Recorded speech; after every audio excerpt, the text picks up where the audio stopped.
Hello, I'm Tamara Thompson, and I'm going to tell you about the telegraphic stage in language development. The telegraphic stage is also known as the early multi-word stage. This stage occurs in children as early as 16 to 18 months, but is more common in children 24 to 30 months. This stage consists of 2 or more words put together, sometimes 3 or 4.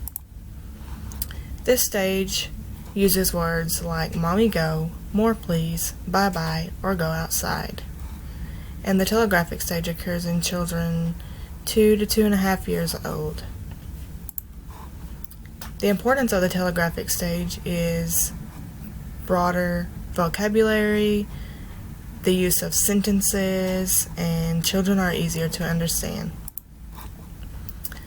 Language development is the ability to communicate, the children can build relationships, and express feelings. The importance of telegraphic stage in early years of children is because it is crucial to the development of children. It helps parents understand the needs of the child.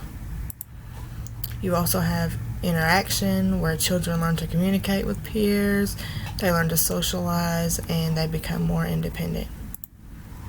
You also have the importance because of child vocabulary, and it's the final stage of language development, and children should be using 50 to 13,000 words by the end of this stage, and they should be well understood by others.